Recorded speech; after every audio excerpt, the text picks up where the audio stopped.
Kadalmi, mga Diyos, kanda kami, nabayan na kami,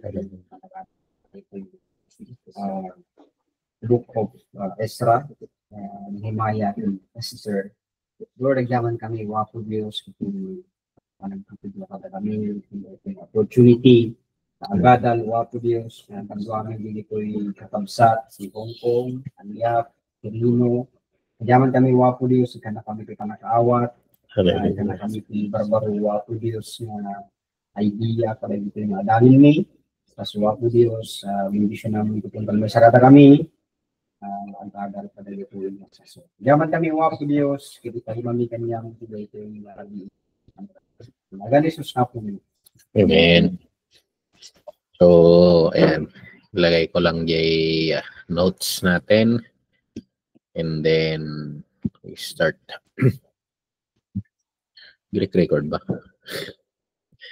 So, call is being recorded. Okay. Ayan. Old Testament survey. Siguro mag-i-introduction ako. Oh, bakit nasa first page ito? Mag-i-introduction ako regarding sa perspective ng sermon ko kanina sa church. And anong page tayo, Pastor? 67. So, ayan. Itong mga pinag-aaralan natin na books are records of, kasi yung sa series na sinishare namin sa church ngayon, nagsisermon ako ng series of a journey na ang bawat isa sa atin ay may journey with God and journey, hindi lang journey with God but journey towards God. At ang mga nakasulat na mga kwento dito, kasi napakaraming kwento at makikita natin na dugtong-dugtong na kwento. Kakadugtong-dugtong na kwento. At kwento ng napakaraming tao, napakaraming grupo ng tao, bayan, tuloy-tuloy yan, iba't ibang lugar. Pero ang nakikita natin dito, it is their journey with God. At actually, as we walk with God, para rin tayo sila. For example, sila, they are Jews, and they are reflecting on the journey of their ninuno.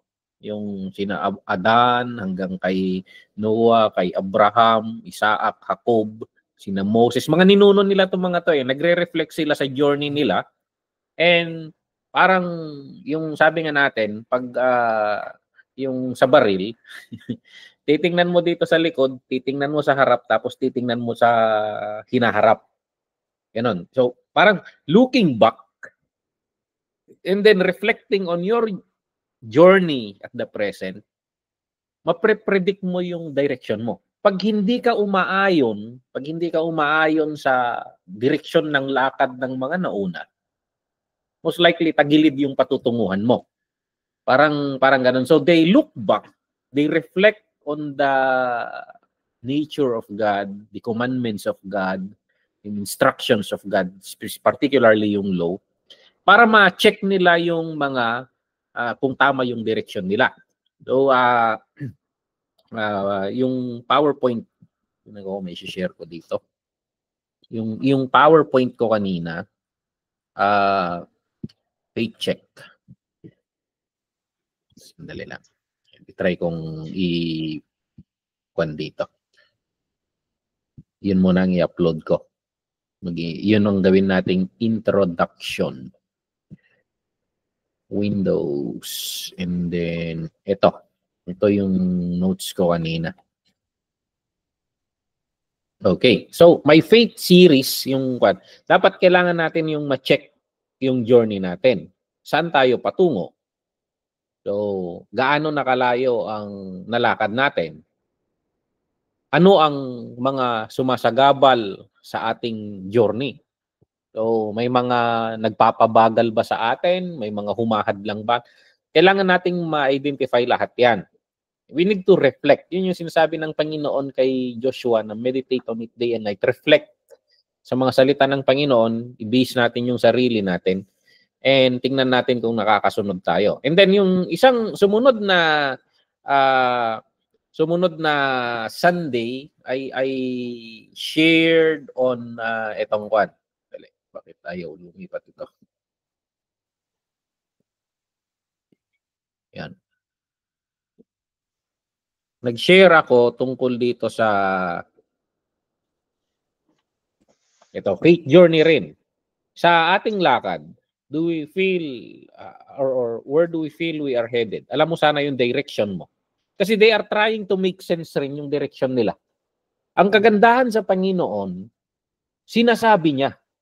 Actually, nung papunta sila sa exile, kasi wala reflecting on ourselves, yung pinag-aralan natin last time, ipinapaunawa ng Kings, ng Chronicles, ng Kings at Chronicles kung bakit sila nadala doon. So bakit sila umabot doon, and parang ipakita na hindi disgrasya ito, hindi random na nagsisintensya ang Panginoon.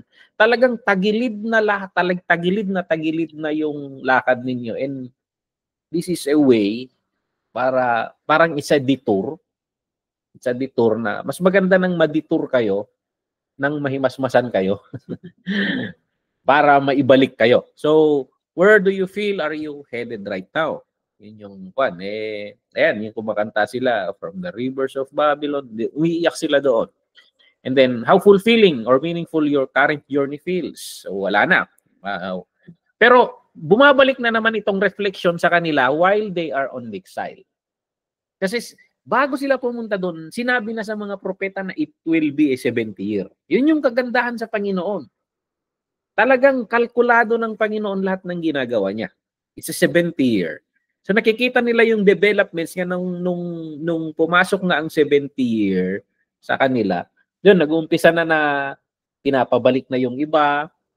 Talagang nagkakaroon ng open doors para bumalik sila. At actually, itong tatlong book na ito, Ezra, Nehemiah, and Esther, are about yung mga people na bumalik doon sa Israel, yung unang batch, pangalawang batch, at yung panahon ni Ezra, yung mga nauna doon na nag-build ng temple, rebuild nila yung temple, at yung sumunod na grupo kay Nehemiah na nag-rebuild naman doon sa walls. So, ayan, may mga naiwan pa doon.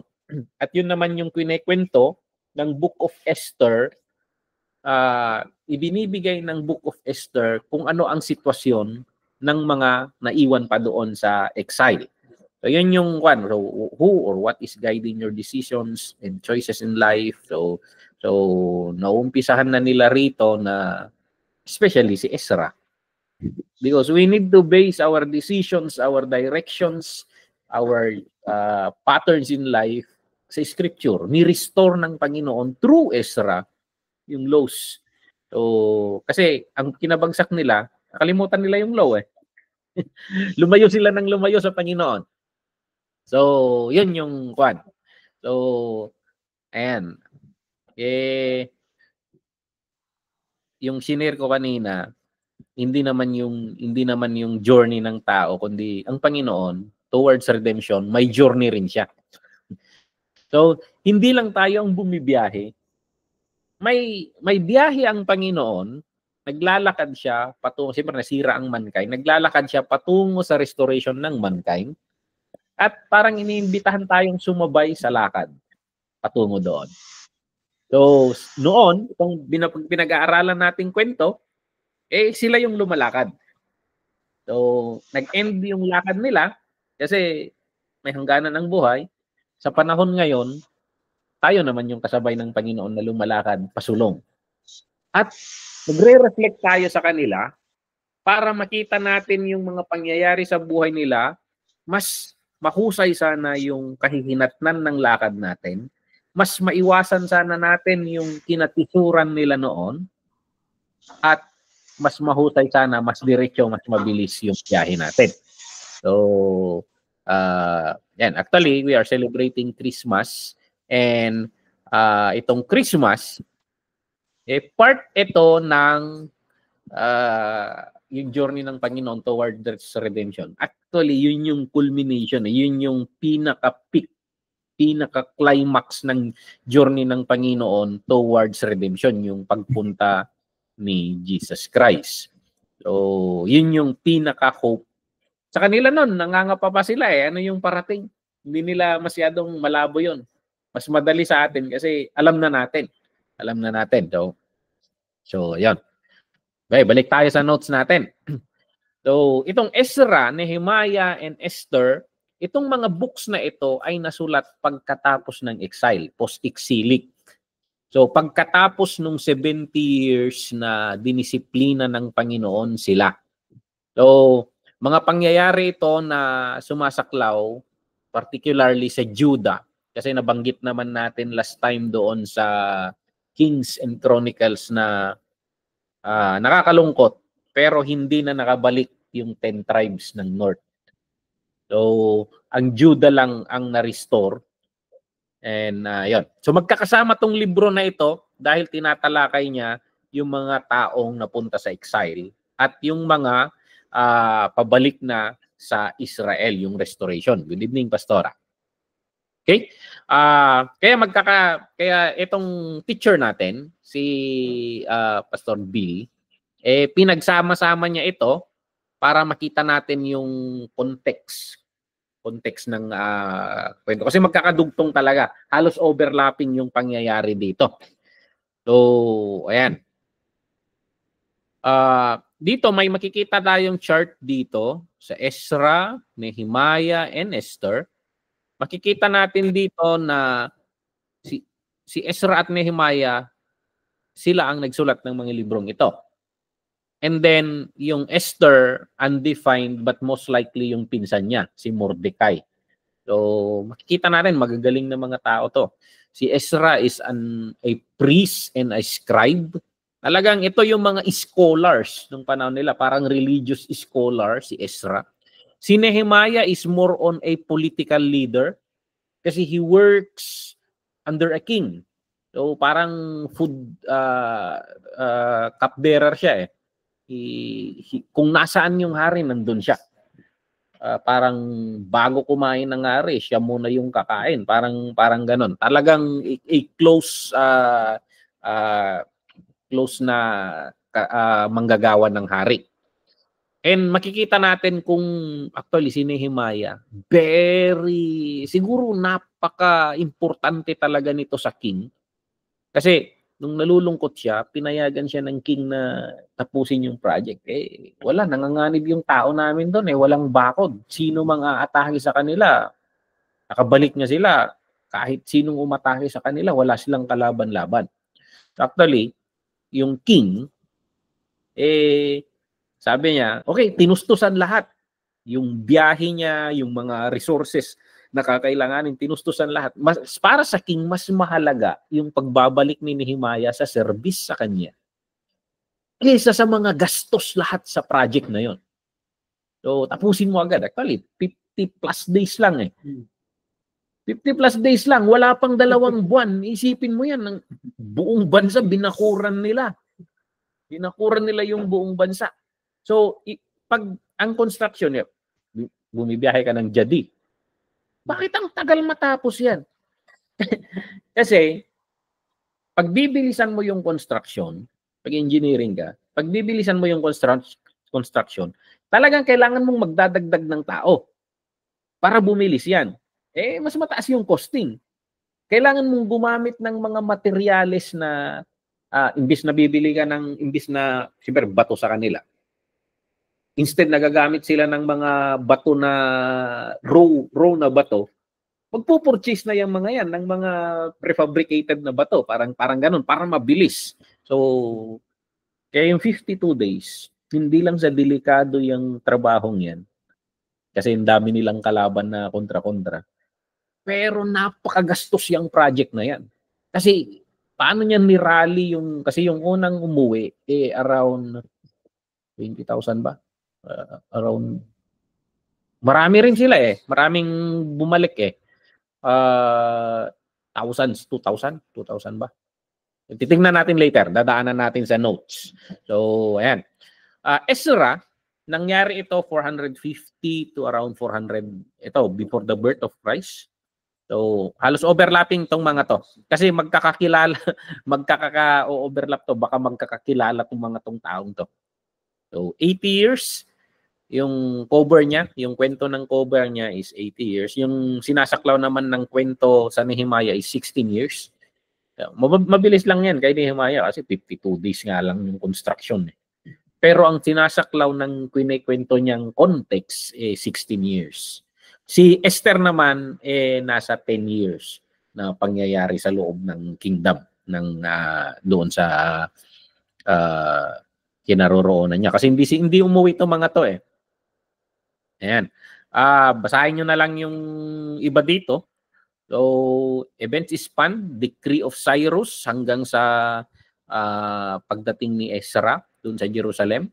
And si Nehemiah naman, 12 years. Pagkatapos ng hangganan ng yung last na bahagi ng book ni Ezra, tinuloy niya yon. So, mga 16 years. 16 years later.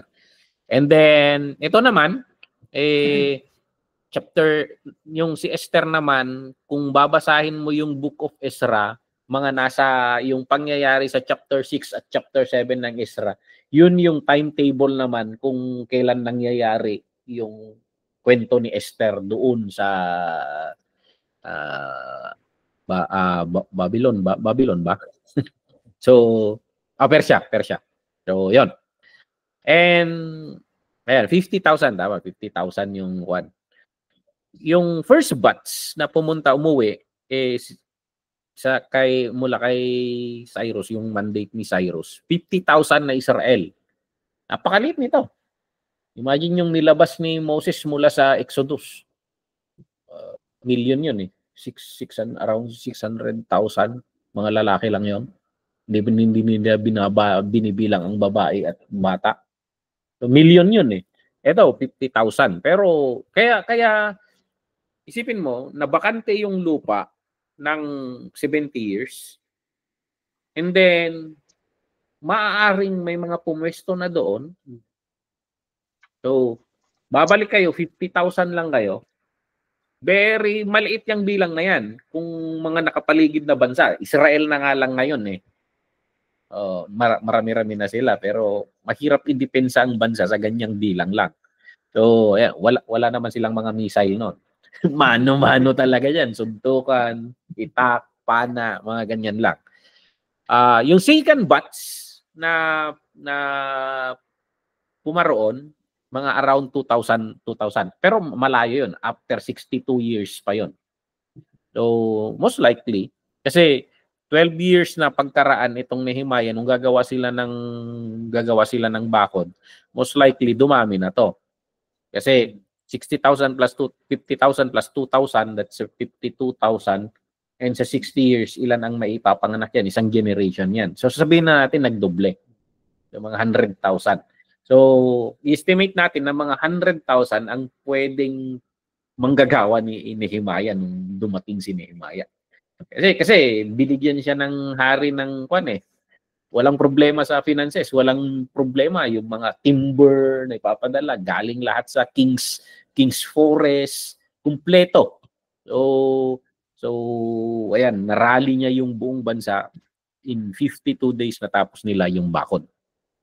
Now, very familiar naman tong kwento ni Esther kasi si Queen Vashti, yung hindi sumusunod sa hari. So hindi parang hindi sinabi ng mga advisor ng king, hindi maganda ito. Kasi kung hahayaan tolerate natin tong ginagawa ni Queen Vashti, magiging model 'yan na sa mga bahay-bahay, sa mga lahat na nang nasasakupan mo. Magiging under desire lahat yung yung model. So parang ganun. So dini-post nila si Queen Vashti and they search for, nagpakandak sila ng Miss Universe. Search for yung Miss Persia. And ayan, pinakamaganda sa lahat, si Queen Esther. Siya yung nakabighani sa hari. So siya yung pinaupo nilang queen. So, ayan. And then, makikita natin, bakit nasulat ito? Dahil dito, yung background, dito mo may establish yung Feast of Purim. Itong Feast of Purim yung celebration nila ng yung bunutan. Kasi nung si nagbunot lang kasi si Kwan eh. Nagbunot si Haman ng kung kailan niya papatayin lahat ng Israel, eh bumaliktad yung kwento. Kaya piyesta ng bunutan, parang ganun yung kwan nila. Okay, contrast. Pinapakita nito yung restoration ng the religious order in Israel, itong Ezra. Kasi paringan si Ezra. And then Nehemiah, yung restoration naman ng kingdom nila. Strong na yung kingdom nila, may bakod. Yung problema sa bansa natin, ang bakod natin is dagat yung paligid natin eh. Wala tayong bakod. Maliliit yung barko natin. Yung barko ang bakod natin eh. Binubumba lang ng mga bakod ng China. Maintindihan natin yung gaano ka-vulnerable ang walang bakod. Yung bakod natin sa mga dagat, barko sana yan. Yung barko natin nag-iisa doon, kinakalawang. Kababain. Reklamo na lang ang kaya nating ibanat. But, ayan. So, makikita natin na kahit yung dito sa Esther, kasi may mga hindi bumalik. May mga pinili nilang manatili sila doon. Actually, even Daniel, hindi bumalik. So, pero makikita natin sa Esther na God is still with them. God is still protecting them. God is still taking care of them. So, yun. Okay. Tingnan natin yung occasion kung yung pangyayari, yung pagbabalik. Bakit yung pagbabalik ng mga natitirang mga Hudyo? So, ito napakaganda nito. Ang dami nating i-reflect. Ang dami nating magagawang sermon dito. Itong pagbabalik ng remnants, yung restoration ng Israel, foretold na to. Nang napakaaga, nabanggit ni Israel sa unang verse. Sa Isaiah 44:28, tsaka 45 verse 1 to 4. Sinabi na ng Panginoon ito. Take note na itong prophecy kay Isaiah, this is 150 years bago mangyari to. At binanggit na ng Panginoon ang pangalan na Cyrus through Isaiah. So, kaya sa Panginoon, yun rin yung point ng message na diniliver ko kanina. Kasi I reflected on the text of yung ginamit kong text sa sermon kasi hindi ko alam kung i-revise ko ito, Pastor, di-deliver sa church mo kasi yun yung gusto mong kuan eh. I reflected on the Galatians chapter 4 verse 4 to 5. Yung sabi, but when the set time had fully come, sabi doon, God sent His Son, born of a woman, born under the law, to redeem those under the law, that we might receive adoption to sonship. Minarkahan ko yung verse, yung words na, when the set time, yun ay kadang nga tiyempo. So, hindi tsamba-tsamba ang Panginoon. Hindi tsamba-tsamba ang Panginoon. Talagang makikita mo na He controls history. That's why kasi tawag natin the God of history. He writes history. He controls history. So, ayan. So, ang reflection ko dito kanina na in-apply sa ating journey. Minsan may mga hindi tayo naiintindihan. Parang tayong itong mga Israelita na nandun tayo sa loob ng exile. Kung gagamitin natin yung metaphor ni David, parang dumadaan ka in the valley of the shadow of death. Makakasurvive ba ako rito? Pero, ang sinasabi ng mensahe ito, there is a time for everything and there is a set time for your redemption. Lakad lang, diretso lang, madilim man, pero pakiramdaman mo, sabi ni David, do I walk through the valley of the shadow of death? I fear no evil. Your rod and your staff, they comfort me. So, mararamdaman mo yung gabay ng Panginoon. Mararamdaman mo yung pag tumatagilid ka na, mararamdaman mo yung baston niya na, oops, gano'n. Lakad lang. So, pag hinahangad ka, may mga ganyan mararamdaman mo na i-direct ka ng Panginoon. May mga wrong decision ka, mararamdaman mo ang Panginoon, babalasahin niya yun. So, there is a time, kasi dito, sa pinaka, ang inargue ko nga sa sermon na ito in the race of life, the last lap is always the hardest. So nasa dulo sila ng kwento ng Old Testament. Actually, hindi nasa gitna sila ng Old and New Testament kasi nanahimik, nagtampong Panginoon ng 400 years. Tumahimik talaga siya ng 400 years. At ang nangyari diyan yung mga tao doon, bakit yung angels pumunta sa shepherds?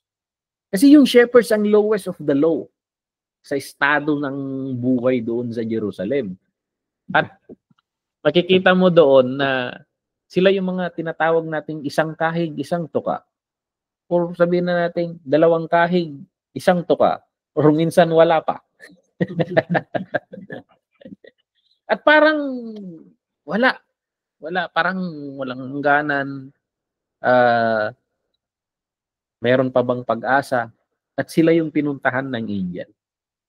Ibig sabihin, the Lord is thinking about us. Parang nare-reflect natin dito yung Israel doon sa loob ng Egypt. Umiiyak sila sa Panginoon. At nung nilapitan ng Panginoon si Moses, sinabi ng Panginoon kay Moses, I heard the cries of my people. Namamatay sila araw-araw. Naghihirap sila doon. Pero ang Panginoon, alam niya lahat ng nangyayari. Kaya ang encouragement ko sa church kanina, ano man ang dinadaanan mo, do not give up. Because baka 3 hakbang or 1 hakbang na lang, nandun na yung set time ng Panginoon to bring your salvation, redemption. So parang sa mga Israelita dito, itong text natin dito, hindi ka magdududa sa Panginoon. 150 years, bago ka nga, sabi nga sa scripture, bago ka humingi, alam na ng Panginoon. Bago ka nga napadpad sa buhay or sitwasyon na yun, alam na ng Panginoon. Because this is 150 years. God knows Cyrus. Who says of Cyrus? He is my shepherd. Hindi pa pinapanganak to. Pero sinasabi na ng Panginoon na he has a shepherd. His name is Cyrus. And he shall perform all my pleasures, saying to Jerusalem, he shall be built, and to the temple, your foundation shall be laid. It's even 150 years bago mangyari, may pinili na ang Panginoon na gagamitin niya sa pagka-restore ng temple. At itong shepherd niya na sinasabi niya, this is a Gentile. So, napakagandang reflection dito. Ano man ang pinagdadaanan natin sa buhay, ano man ang problema natin, alam ng Panginoon. Alam ng Panginoon. So, ayan. You just need to keep walking by faith. At masasalubong mo or masasabayan mo na lang, mapapansin mo na lang yung set time. Okay? So, make a sermon out of that. This is very good, especially ngayong Christmas. It brings hope to people. Now, ganun lang sa Jeremiah. So, sa Jeremiah kasi, binanggit na dito na ang Babylon ay parurusahan ng Diyos. Dahil magaling sa slavery ito, slave niya yung tao ng Panginoon, naging abusado, gano'n. So, ayan, approximately 65 years later, Cyrus the Great, the king of Persia, captured Babylon. Kasi itong Babylon, siyempre, siya yung sumakop. Sinakop ng Babylon yung Israel. In-enslave niya sila doon sa Babylon.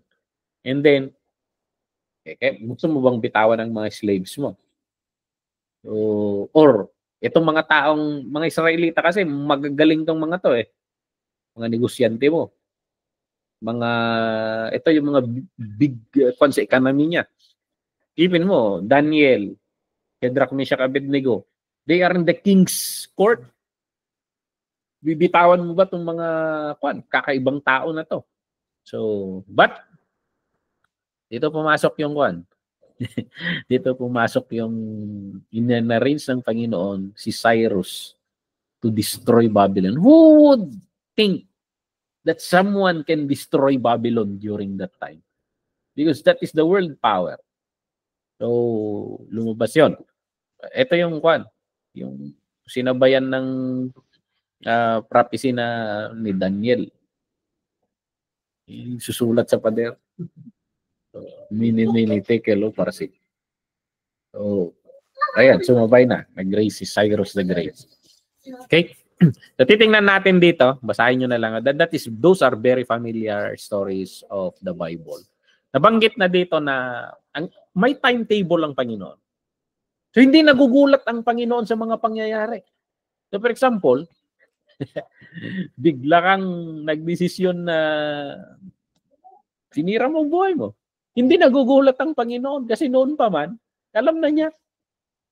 Alam niya ang gagawin mo. Alam niya ang factored in lahat ng kaingutan natin. Lahat ng kasablayan natin, factored in lahat. At in the grace of God. Because you, in His foresight, sa pinaharap, nakita niyang nandun ka. Alam ng Panginoon kung paano ka isasalba doon sa on the way.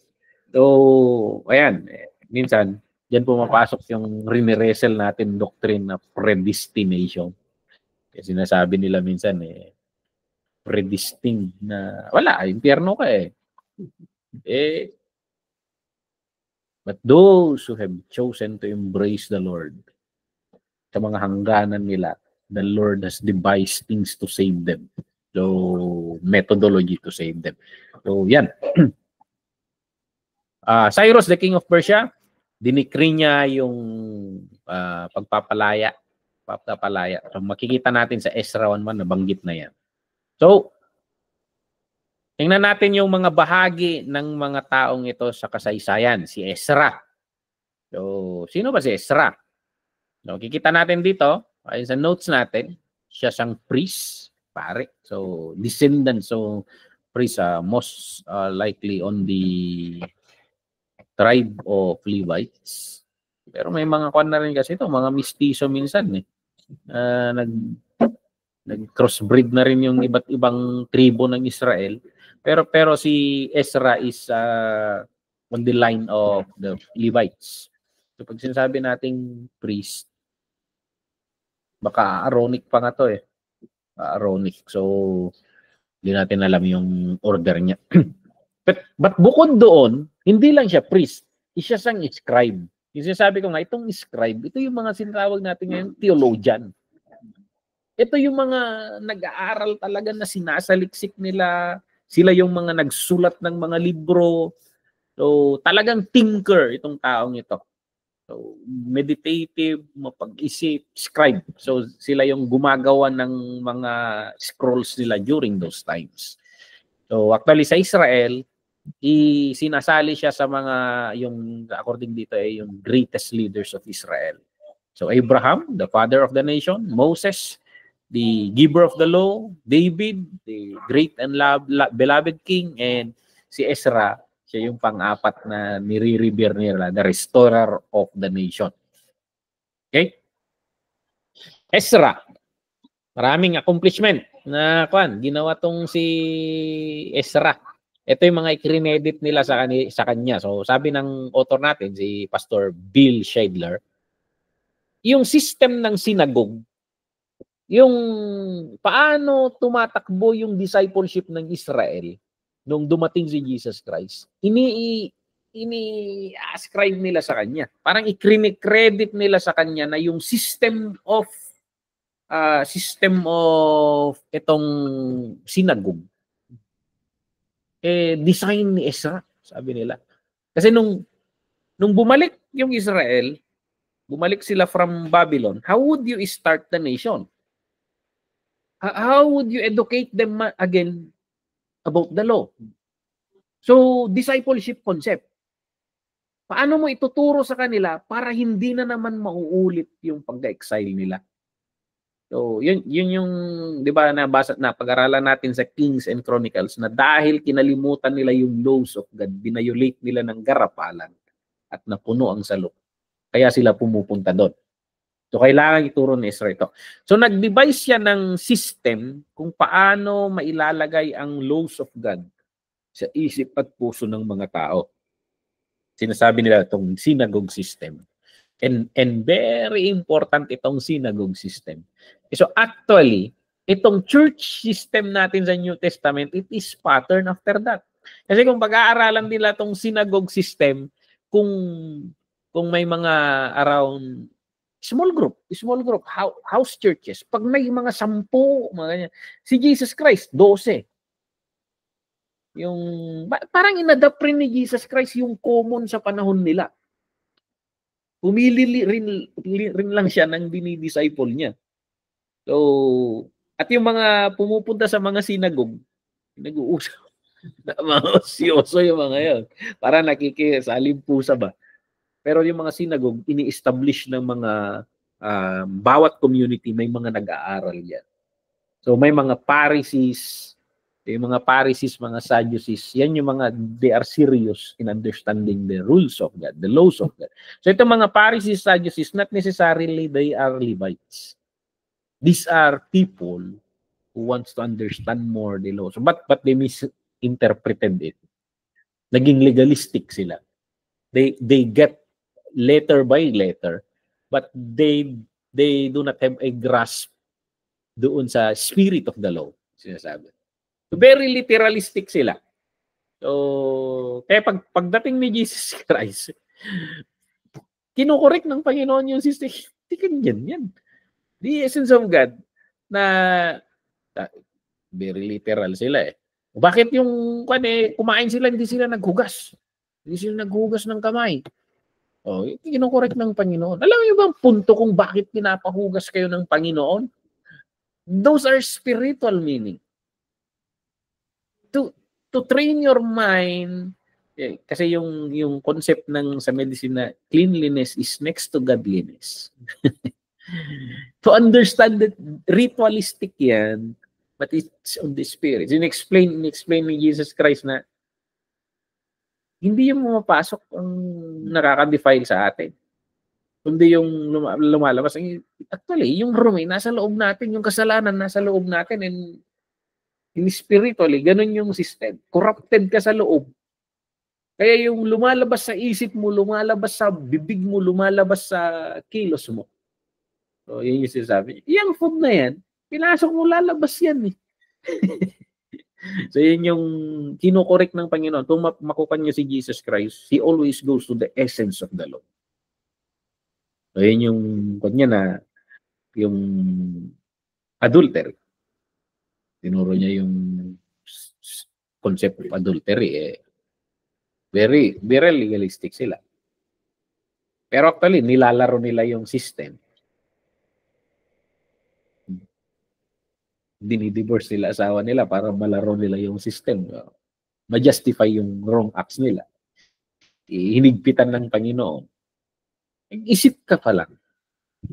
Adultery na lang yan from the heart. Yung essence lagi ang kasi literalistic sila, si Jesus Christ yung essence, yun yung ginawa niya.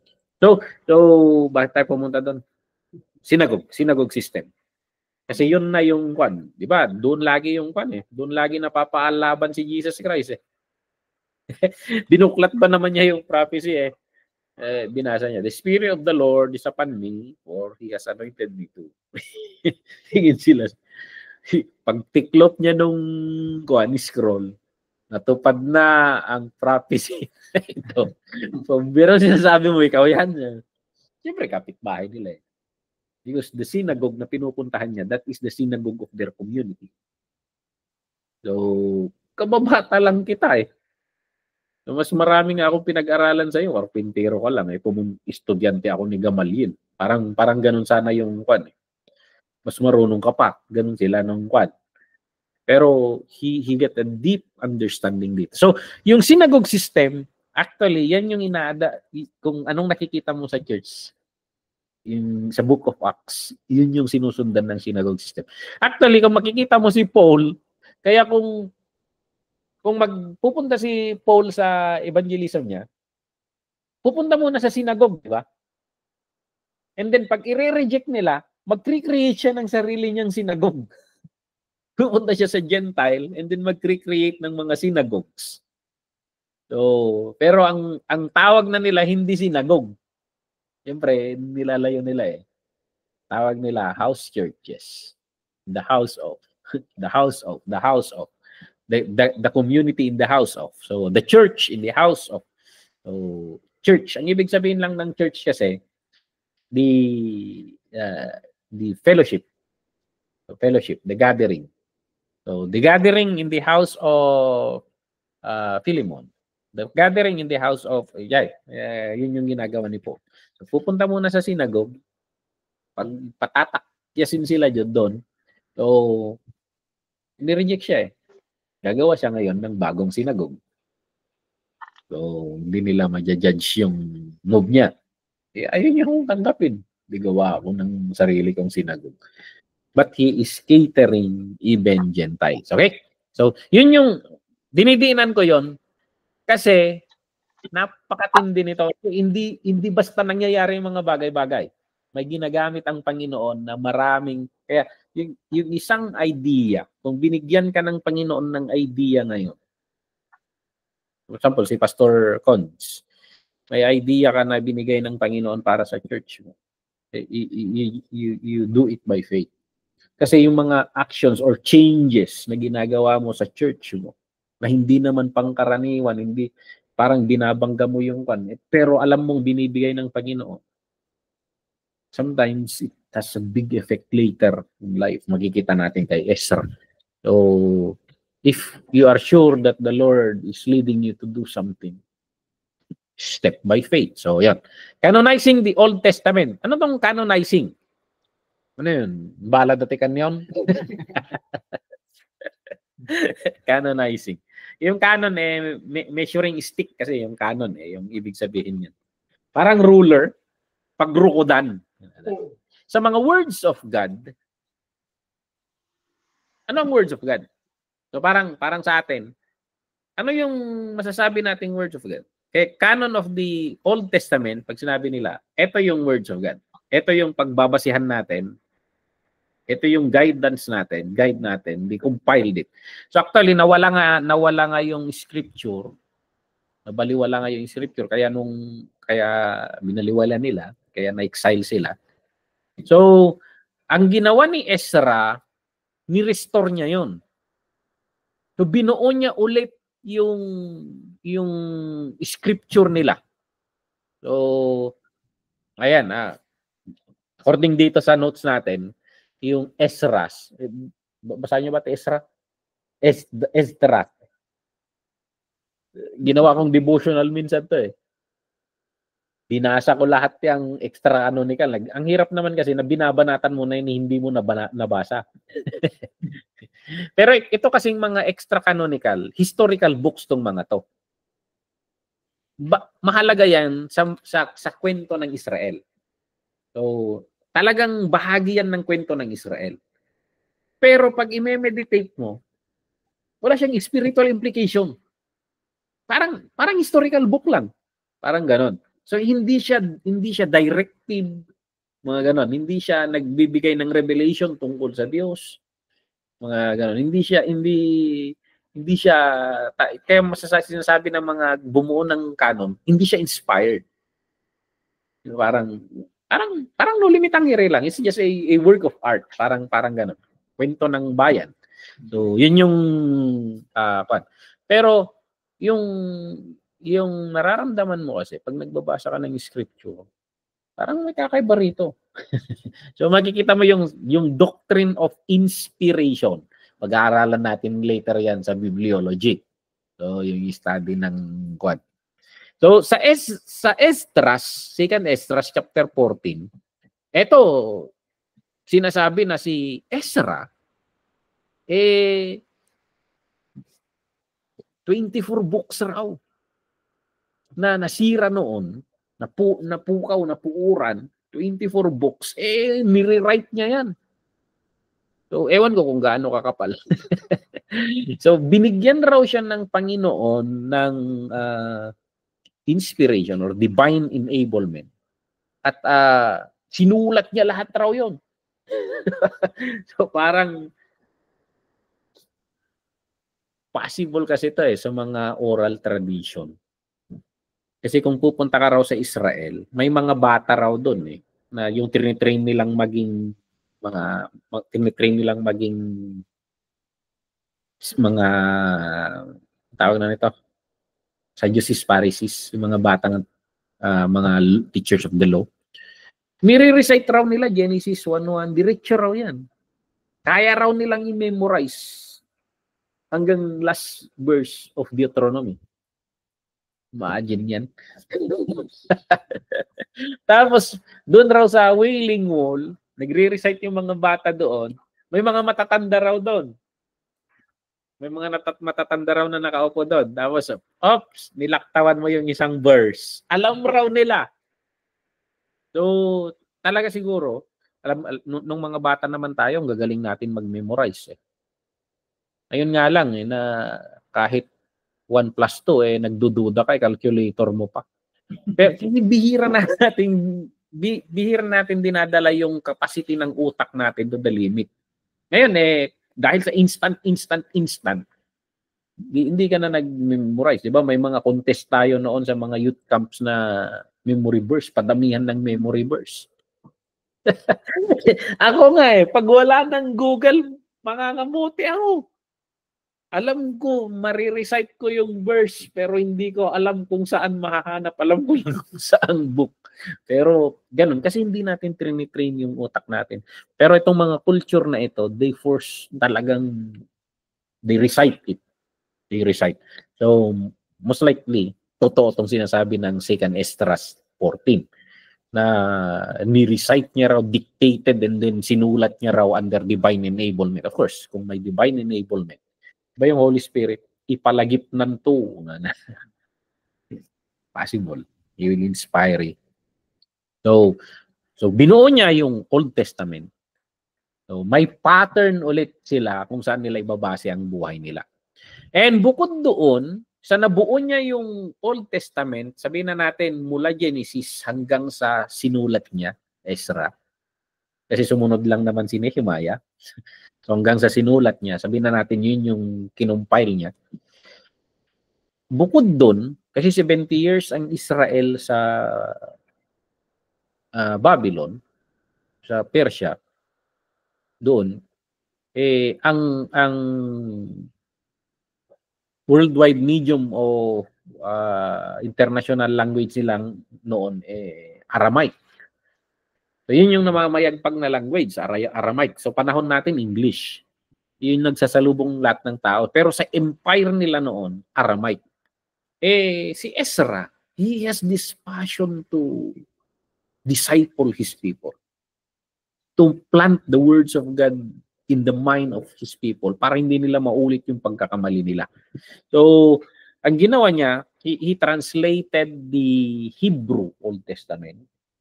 So, most likely, from Genesis to Ezra into Aramaic. Ito, meron pa yung effect nito eh. Kasi nung si Jesus Christ, pinanganak si Jesus Christ, nagsasalita pa si Jesus Christ ng Aramaic. So si Alexander the Great naman ang kwan eh. Si Alexander the Great, siya yung sumunod na yung mga huling empire, Roman Empire na, binabago nila, pinapasok nila yung Greek language. Kaya si Jesus, nung panahon niya, ang salita niya, Greek, Hebrew, at saka Aramaic. So meron pa ito yung 3 major language nila. Kung tayo sana, English, and then namamayagpag na yung Tagalog, and then we have this Ilocano. So parang ganon. So ang pinaka Ilocano ni Jesus Christ is Hebrew, at yung national yung national language sila, and then imperial language sa panahon niya Greek. Pero knowledgeable pa rin si Jesus. Alam niya pa rin yung namamayagpag na international language na nauna. So parang yung mga ninuno natin. Nung pumasok kasi ang Amerika, naging English ang medium natin. Pero may mga matatanda na they still speak Spanish. Parang ganun. Kasi 1970s lang naman natanggal yung Spanish eh. So may mga Chabacano is they speak the Spanish one. Dito sa Bicol, maraming nag-i-Espanyol pa rin dyan. So, ayun. So, dito makikita na napakatalino nitong Ezra na to. ang trabaho ko mag-translate. Ang kapal ng Old Testament. Isipin mo, anim, yung kaming pangunahing translator, commentary lang yung translate namin, hindi yung Bible, commentary. It took us around 3 years to translate that, yung commentary ng Bible. So, 6 kami sa translating team, aside sa mga reviewers na napakarami. So, napakalaking project rin tong ginawa ni Ezra. It's 10 o'clock. He translated into Aramaic.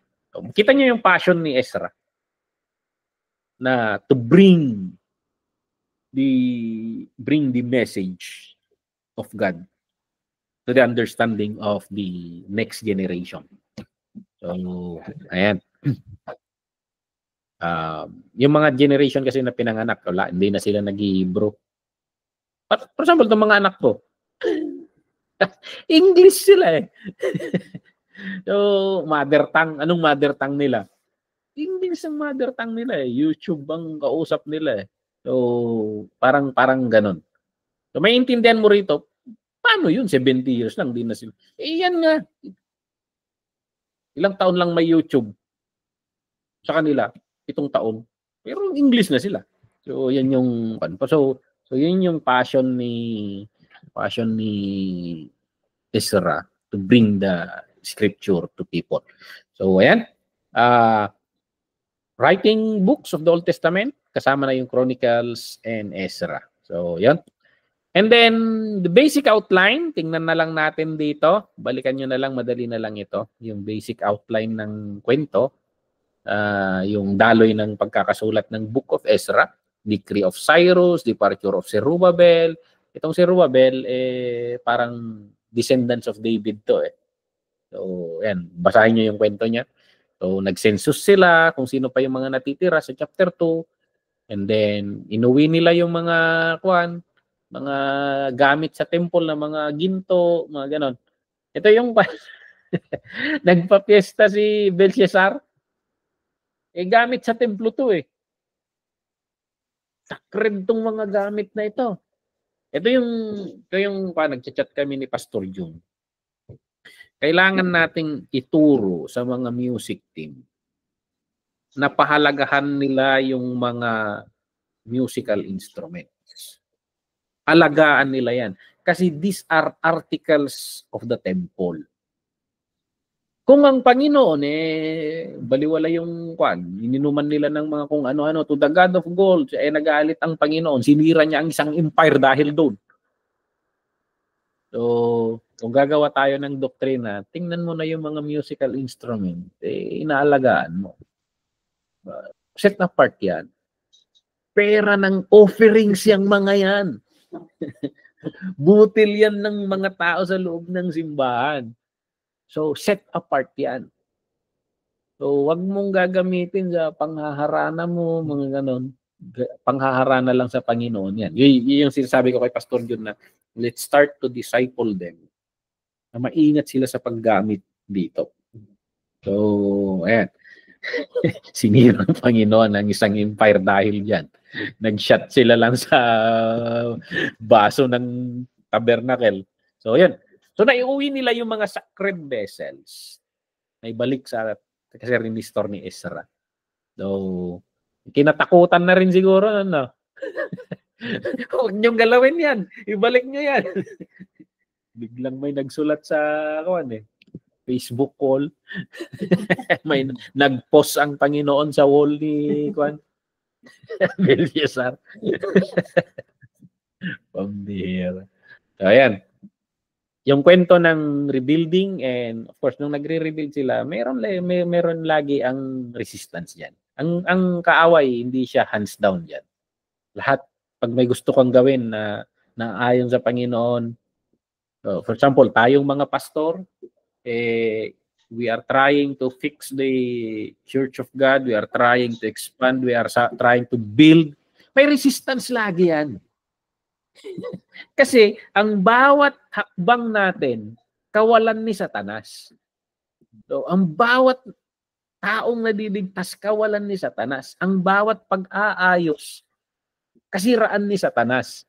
So, hindi niya i-hands down yan. Yan yung mga matutunan natin ngayon. And then, of course, dedication of the temple. And then, B, yung return of Ezra. Ito naman, tuloy ng kwento. Nung na-build na nila yung temple, yung restoration of worship naman. Tinuturo niya kung paano ang pag-worship. Naggumawa ulit sila ng tradition. So, most likely dito pinapasok yung system of synagogue. So, nag-set up sila siguro ng paano sila ulit magsisimula. Okay? And then, ito, chapter 7, Decree of Artaxerxes, Leadership of Ezra. Nag-census ulit sila kung sino ang remnants. And then, ayan, sacred vessels and gifts. Yung biyahe nila pabalik sa Jerusalem. And then, managkarkararag ni Ezra. So, then, being set apart to the Lord. So, yung ending ng Book of Ezra ay yung pagkaka-rebuild ng temple. So, na-restore nila yung temple as it is. So very specific kung ano yung design niya noon. They tried to restore it. So, ayan. Ang problem, tapos nga yung temple, tiwangwang naman yung wall. Pumasok ang kalaban dyan, madali silang masisira. Yan naman pumapasok ang kwento ni Nehemiah. So, ayan. Kaya magkakadugtong dito. Tingnan mo yung journey. Kaya, for example, sa Hong Kong, the Lord gave an assignment to Pastora Imelda. So, pakiramdam ni Pastora Imelda, that's it. I finished my task. And then the Lord is raising up Pastora Eva and the other pastoras. Because sa tinapos ng Panginoon kay Pastora Imelda, may mga bagay na solidify yung temple. Pero there are things na kulang pa rin. At yung iba naman ang gagawa noon. So, ayan. Kaya CWC, na-accomplishment si Pastor Benny, and kaya we don't measure leaders sa shadow ng mga leaders. Sa atin, tayong mga batang ministers, mga susunod na ministers, we need to know what is our assignment. And we don't need to be proving ourselves or trying to tinatapatan natin yung mga leaders na nauna or ma-intimidate sa accomplishment nila. Dahil iba rin yung task natin. Ito yung matututunan natin dito. Kasi iba yung task ni Ezra, iba rin yung task ni Nehemiah. So, meron ka ring assignment na in the end, it completes the picture. So it complements. It complements. So ayan, yun yung and sa leadership principles dito. Ito yung natututunan ko na ang kagandahan ng mga susunod.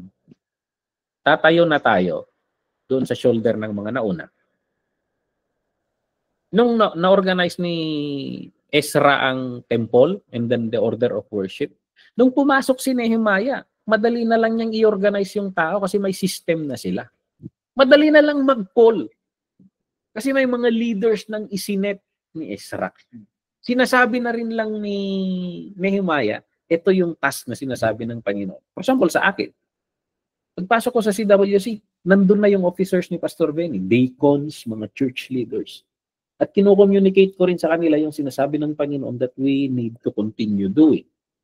So, hindi kasing hirap noong panahon ni Pastor Benny. It would be easier. And sa atin sana, yung susunod sa atin, it would be more easier na naman. So, yun yung Pastor Condes kasi first kasi establishing of the church. But hindi naman zero yan eh. Kasi kung tutuusin natin, riming konda ko atan. Pastora Tese. Parang inararo na nila yan. Liname na nila. So we came and it is easier sa kanila noon. Mahirap yung one. So yun yung makikita natin. Kaya si Nehemiah, he was able to do it in 52 days. Hindi natin sinasabi na napakagaling si Nehemiah. dahil nagsimula siya sa kung saan nagtapos si Ezra. So, yun, tutuloy lang natin yung trabaho natin. Because itong work na tinatrabaho natin, this is work of the Lord. Kasi kung makikita mo dito, yung end, credit nila lahat sa Panginoon. Sinasabi nila na it is the Lord who did it. Okay? So, ayan yung patalastas natin dito. So, the book of Nehemiah, yung remnant in the land, tapos na yung temple, and then worship was restored. Yung walls naman ang problema. Yung gates of the city, wala namang talagang sira-sira yan. So, very vulnerable talaga yung city. Kung sino man ang aatake, so siguro, kay Pastora Eva, leadership. Yung ibibuild ni Pastora.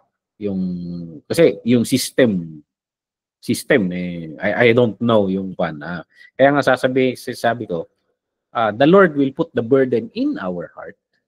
And tingnan natin yung mga burden natin sa ministry, obserbahan mo yung obserbahan mo yung mga, bakit ito lagi yung naiisip ko? Kasi sometimes, those are thoughts of the Lord. Yung sabi ko kay Pastor Dennis, kasi bago tayo sumalpak sa pagka-ministry, may experience ko to bago ka sumalpak sa ministry, ang dami mong kinakabahala. Paano gagawin? Pero ang na-experience ko, pag nandun ka na, ipapakita ng Panginoon sa iyo kung ano yung mga kailangan ayusin. So, it's useless worrying pag wala ka pa doon. Pag nandun ka na, ipapakita ng Holy Spirit yung mga kailangan gawin at tutulungan ka niya kung paano gagawin yan. Sasabihin ko, hindi laging madali. But alam mo ang gagawin. Medyo mahirap lang talaga. Talagang nakikipaghatakan ka because we are changing mindsets. We are destroying walls of enemy. We are moving, pinupush natin backward yung bakod ng kaaway. So hindi laging madali. Pero ang experience ko, pag umupo ka na doon sa position, the Lord will show you. The Lord will show. Yung parang reflection ko dun sa trabaho ni Ezra sa temple. Naayusan pero problema yung temple. Okay. Talagang open yung kaaway na i-distract yung baga dun sa temple. So, ganun yung sinabi ng pastor na sa church, pag nandun ka na kasi sa position na doon sa leadership, is strong yung hindi ka naman siguro ulto. Strong yung word of God, yung sa spiritual lang. Pero the problem is doon sira yung word Yung for example sana their foundation sa faith nila or ijingay kas lang yung madali dangay na aras lang kung maawis tilubong, the influence of the world kaslangan kasi. I think yun yung kaslangan yung magkikita sa church. Parang ganun na pinagalisto na nga po dito. Dalang ang teacher, like, usahan na nga na hindi sila strong pa doon sa pagkaintindi about serving the Lord. Parang kung gusto lang nila, so yun yung nakikita ko siguro sa ministry ngayon. You need to be faithful. Seryosoin mo yung paglilingkod mo. Walang kaslangan kasi ganun yung talaging nandun sa mind ko.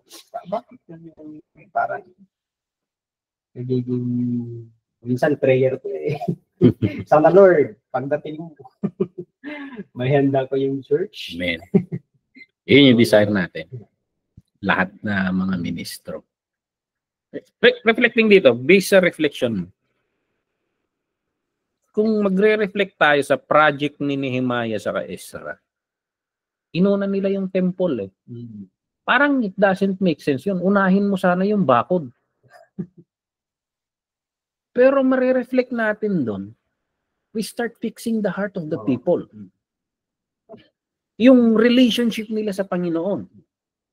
And then later, kasi minsan, ito, ang daming Kristiyano na hindi na maayos ang buhay, magulo ang pamilya, poverty, and yung vulnerability in life.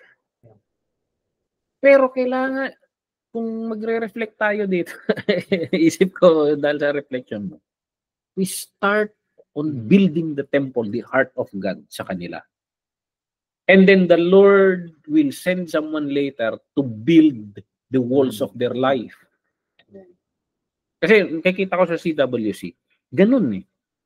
Hanggang sa makikita mo na yung yung walls of life na.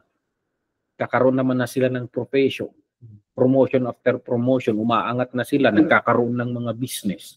And maybe those are the walls of life, walls of the family, to keep the family. But you need to start first on the temple, the connection with God and man. So, kasi kung practicality, unahin mo yung bakod. Ang gastos ng temple. Tapos inilagay na nila lahat ng kayamanan doon, yung mga gold na, yung, di ba yung articles, binahin nila lahat doon. Yung Art of the Covenant, mga ginto lahat yun eh. Inilagay na nila tapos walang bakod. Pero bakit ganun yung methods ng Panginoon? Maybe we reflect on that. And then, and sa ating mga pastor, we start fixing their heart before fixing their pockets. We focus first on the paano natin masigurado na they are anchored on God. They walk straight in the journey with God. Bago natin ayusin yung practicalities of life. So, yun siguro yung makikita natin dito. So, thank you, Pastor Dennis, sa reflection mo. Na, si Pastor Cons. Kasi doon sa panahon ng sabi, nung i-build na nila yung temple, I think may sinabi doon ang Panginoon. Ito kasi yung i-build na temple.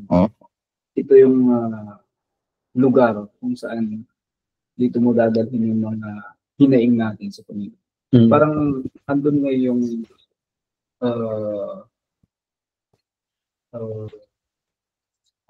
tawag na natin, parang dito kasi pag maayos yung temple, mas maayos yung sila sa Tagalog yung magiging maaaring yung magiging komunikasyon natin sa Panginoon. Parang ganun, pag maayos yun. Parang ganun din, kasi yung sinasabi mo kanina, Pastor, is kailangan i-build yung puso ng temple. Yun kasi yung Panginoon. Kasi pag hindi yan na-fix, mahirapan kang kumonek sa Panginoon. So, I think may mga bagay doon. Sa akin, nalinaw na rin na yung perspective ng mga nauna sa atin, ayon din sa mga salita ng Panginoon na ang bakod ng mga Kristiyano is prayer. Parang gano'n. Yun kasi yung lagi na napapakinggan na tinuturo din ng mga nauna sa atin na napakahalaga ng prayer sa buhay ng bawat sa atin. So, I think kung bakit tinuna ng mga ito is laki niya may sakay niya. Hindi lang, hindi pananaw ko doon sa pananaw ko, sariling pananaw. Parang kailangan ma-build muna yung prayer life. Meron parang ganun din yung sa akin.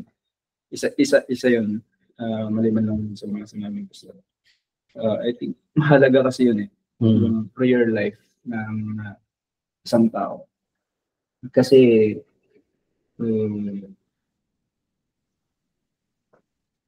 tawag nila dito. Ito kasi yung bagay na nagpapakita na ang isang tao nagde-defend sa Panginoon. Parang gano'n. So, instead na bakod, bakit hindi mo gawing Panginoon ang bakod mo? Parang gano'n. Parang may, kasi gaya ng ano yung pinag-aralan natin. Huwag kayong mag-defend sa maraming kabayo, parang ganun. Huwag kayong mag-defend sa, defender kayo yung alat. Kasi parang, unahin niya, tapos lang ko natin Seek first the kingdom. first the kingdom. Parang andun na rin tayo. Seek first the kingdom. Magsisil po ngay gamin na gito. Tapos lang kasi lang na ma-reflect po dito. Kasi makikita ngayon dagiti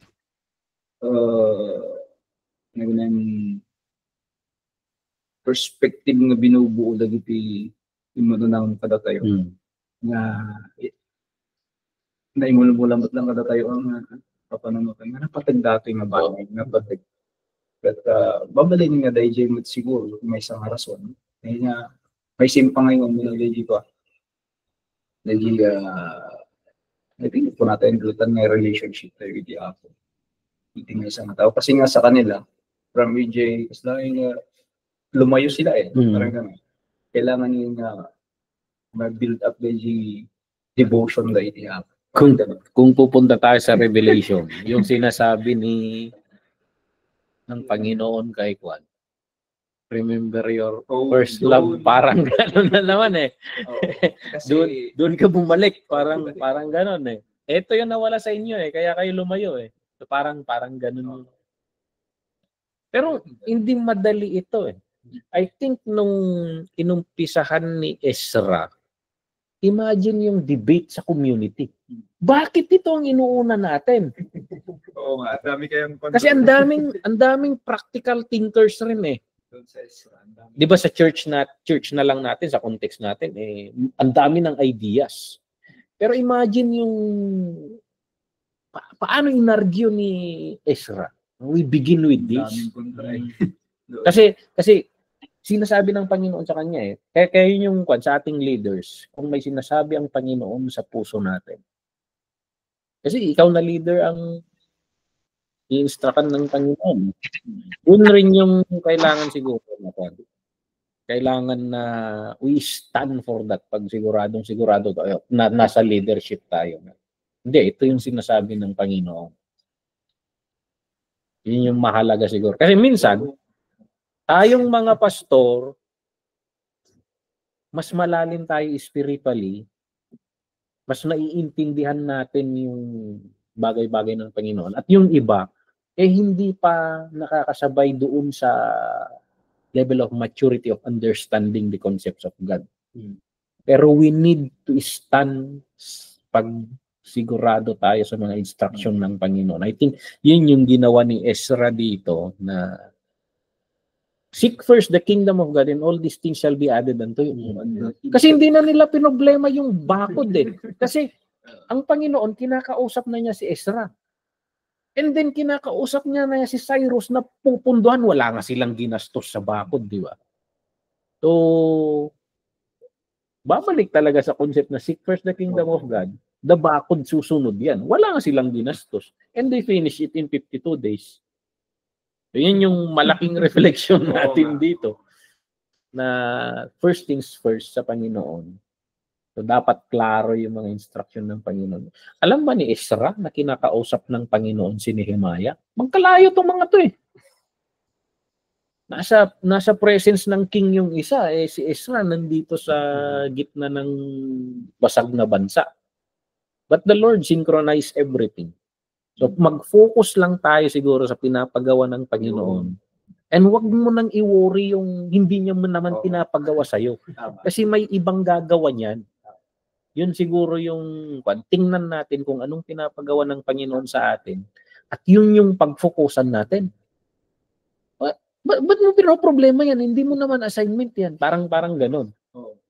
So, may naalala ko, Pastor, na parang sinasabi mo na parang sa ministry na dito ka mag-focus about their faith, dito ka na parang ganun na wag mong pag-alaman yung hindi yung mastery parang ganun. For example, sa akin kasi ang pinaka passion ko more on hermeneutics understanding the reason behind, understanding yun yung pinaka hilig ko eh. So doon ako magkapital. Eh meron naman yung pinaka-passion nila prayer. Eh mag-focus ka, mag-master ka sa pinaka-burden mo, pinaka-passion mo. And anyway, pag nagkasalubong tayo, mas maganda yung may mastery ka kaysa sa jack of all trades. Master of none.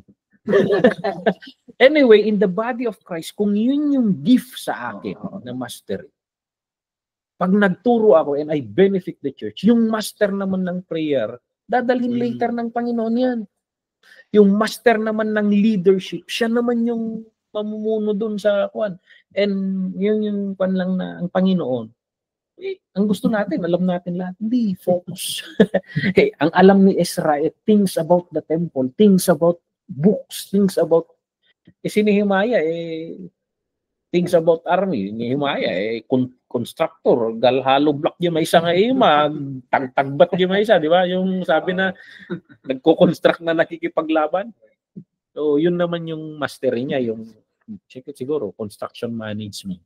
So, ang dami nating marireflect dito na, ayan, yung lesson dito. So, dito may mga reflections rin kayo, mga kapatid. Ang ganda ng kwan. Usapan na namin dito, ayan. So, ang dami talagang maiisip na bagay-bagay. Bakit lumabas ito? Paano tanggalin? Ayun. So, yan. Building the walls and the gates. Yung distress of intercession. What are the events covering Nehemiah? Expedition to Jerusalem. So, yun yung mga kwento. Basahin nyo na lang. Maging assignment natin. Basahin natin yung itong week na ito. Maliliit naman itong mga to na libro. Nehemiah, itong kwento ni Ezra, and then ni Esther. Now, dito, bakit mahalagang karakter si Nehemiah para sa atin? So, ayan, may mga principles of leadership tayo. Nasa leaderships tayo mga pastor, matik yan. Wala kang magagawa. Actually, lahat tayo leader. So, may mga sumusunod pa rin lagi sa atin So, pero tayo mga pastor, kahit ayaw mo, leader ka na. Part yan Hindi ka lang nagtuturo. May sumusunod talaga sa iyo. So, eto, makikita natin na Nehemiah was a man of prayer. So, ang mga man of action, man of prayer rin yan dapat. Kasi nakita natin yung life niya na he is prayerful. Sa libro dito, 9 times na nai-record. Sa napakaliit na libro, 9 times na may record of prayer niya. So yung dependence to the Lord, yun yung tingnan natin. And then, ang napakalaga, pag nasa leadership ka, yung, bukod sa dependence mo sa Panginoon, vision. Now, ang concept ng mundo, mag-create ka ng vision. And then, manifesting. Tinuturo ng mundo maggawa ka ng gusto mo. Pero ang tinuturo ng Biblia, ito yung hindi maintindihan ng ilan. Ang Biblia kasi, ang Panginoon ang pinanggagalingan ng vision. Kasi plano niya itong ginagawa natin. Projects niya itong mga to. So, the Lord, pag pinili ka niya, pag leader ka niya, ipapakita niya itong mga to. So, actually, it's not my vision. So sa CWC, I always talk about the menorah, yung project na building. And Lord, hindi pwedeng, hindi ko naman vision to. Ikaw na. And makikita ko na one by one naiintindihan ng mga deacons, and then the Lord is confirming in their heart. Kasi bahagi sila So naniniwala ako na kung may ibibigay na vision sa iyo ang Panginoon as a leader, i-communicate niya rin sa mga officers mo. And then you confirm each other. Kasi yung Holy Spirit na nasa iyo, yun naman yung Holy Spirit na nasa kanila. Bukod kung iba yung Spirit na nasa kanila. Grabe naman. So yun yung parameter na naniniwala ako na ganun. So you just keep on elaborating it, and the Holy Spirit will be confirming it to them. So ayan, si Nehemiah is a man of vision, but gusto kong lang i-highlight. Hindi yung gusto mo, hindi yung vision mo. Hingin mo yung vision sa Panginoon because this is His work. This is not our work. So kaya if we are asking a vision for our church na minamanage natin, we start in prayer. We ask the Lord what does He want for His church. Bakit mo kami pinili, Lord? Ninilagay dito sa church na ito. Ano ang gusto mong gawin namin sa church na ito? So Nehemiah started in praying, and then habang nagpe-pray siya, bumibigat at bumibigat yung burden niya hanggang sa hindi niya maitago sa hari. Habang nagpe-pray siya, lumilinaw yung detalye. Kaya nung pumunta siya doon sa Jerusalem, alam na niya lahat ng gagawin. Alam niya alam niya yung magkakasunod. Alam niya lahat. Naalala ko pa yung first point mo dun sa prayer meeting. Alignment and participation. Yung vision ng Panginoon, kailangan mo lang mag-align sa vision mo, and then you need to participate. Hanapin mo yung part mo. Hanapin mo yung part mo. Kasi si Nehemiah, ito pag-i-interpret natin ito. Kung nasaan yung burden mo, yun yung participation mo. Kaya pwede niyang gawin ito sa church eh. Kung suggestion mo, tirahin mo. parang sa church, kailangan natin ng bagong drum set. Donate ka. Burden mo yan eh. parang kasi papakita ng Panginoon. Nakita ko to kay Kwan yung grupo ni Pastor Dong Campoy. Mag-ingat-ingat ka sa pagsasuggest yan. Ikaw ang in charge yan. Parang ganun yung one. So makikita natin kay Nehemiah, man of vision. So, linawin natin yan ha. Kasi ang mundo, the pattern of this world, gawa ka ng vision. And then actually, i-drawing mo raw, isulat mo, linawin mo, lagay mo sa kwan, and then i-recite mo. Yung convince yourself. Yun yung tinuturo nila eh. And then, manifest it. Yung tinatawag nila na manifesting. Actually, the Lord will give you the vision. Just obey, and the Lord will manifest. You don't need to manifest. Just keep doing your part. Isipin mo lang yung part mo. So, yun yung nakikita kong principle na makikita natin dito. So, Nehemiah was success before he was called to rebuild. So, minsan, niisip nila, failure. Hindi, actually, there is one thing in you na successful ka. Kaya pinipili ng Panginoon. Ang mga pinipili ng Panginoon, may principle ng Panginoon, di mapagtalkan, iti basit, pagtalkan ng totidaktan. Tayo mga pastor, ang concept ng mga tao failures. Concept ng mga tao no choice. Hindi, there is something in you na nakikita ng Panginoon na you do it well. A principle in life or something. And the Lord chose you specifically because you have that characteristic. Kasi si Nehemiah, he is excellent in doing his faithfulness to the king, lahat ng character na, and you will be fitted for that task. Kaya sa ating leadership sa church, sa body of Christ, wala yung positioning. Minsan ginagawa nilang politika ang church na nag-aagawan sa position. Hindi. Just do what you do well. The Lord will be the one put you in offices. Siya ang maglalagay sa iyo sa pwesto. Yun yung minsan sa akin anak kasi ni Pastor Benny yan. Hindi mo masisisi. Arkero pangalan ko Pero yun rin yung naasar ako minsan yung kasi hindi naman porket magkapapelyedo kami. I am on this position because I worked on it. I studied well. Yun yung kung titingnan ko, hindi naman ako napadpad dito sa CWC nga, hindi ako nag-apply na pastor. They invited me to be part. Pero nag-volunteer ako doon Member ako sa church tuturo ako dun sa Sunday school and then, ewan ko, sinabi siguro sa Panginoon sa kanila na nilagay naman na akong associate pastor. So, ayan, ang hirap naman yung, so excel in life. Excel in life. So whatever you do, yung principle ng salita ng Panginoon, do it as to the Lord. For example, si Pastor Dennis,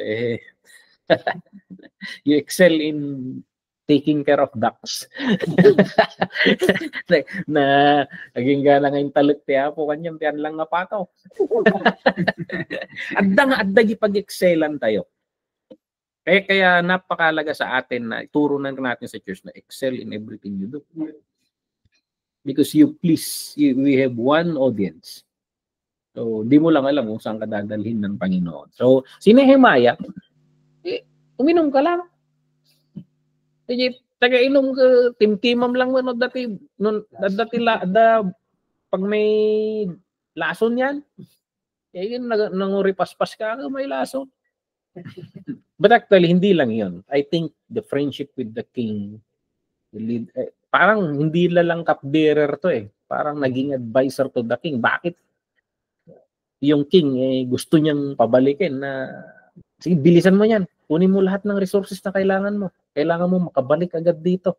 So, he is very useful to the kingdom. Yun yung pan dito. So, yan. Nehemiah was willing to press through opposition from within and from without. Pag-clear yung vision, clear yung burden. So be very strong. Yun rin yung instruction ng Panginoon kay Joshua. Kasi clear kay Joshua. Alam mo ang plano. Noon pa lang umpisa, gusto mo nang umatake kasi gusto mo nang sumakop. Kasi ito yung, alam mo na yung pan ng Panginoon. Kaya yung sinasabi ng Panginoon, be strong and very courageous. Huwag mong walain yung dating characteristics mo noon. So, yan yung sinasabi kay Joshua. So, Nehemiah, very strong. So, kung kailangan nagsisimento na nakikipaglaban, gawin natin. Ginawa nila yan. So, and ang makikita natin dito, alam ni Nehemiah na unity of the people. Yun yung tayo mga leaders. Ang i-aim mo meron kasi mga leaders na sila mismo bumabasag sa unity ng church. We work towards unity. We work through that discipleship. Kasi sa Ephesians, yan yung sinasabi. One faith, until we reach one perspective, one faith, one. Yun yung tinuturo ng Ephesians. And Nehemiah was able to do that. I think thanks to Ezra. Kasi nung umpisan ni Ezra to But he was able to unite the people. So, at makikita natin dito, as leaders, ito napakaganda sa G. Ito yung sinasabi ko kanina. Nehemiah gave God the credit for the work accomplished. Actually, ang Panginoon rin ang kumikilos. Ang Panginoon rin ang kumikilos. So, napansin ko nga ang papagawa ng Panginoon yung bagay na alam mong hindi mo kaya. Mag-obey ka lang tapos in the end, hindi ko naman kaya to So, yun yung napansin ko in my experience. Credible things. Incredible things yung papagawa ng Panginoon sa kakayahan mo.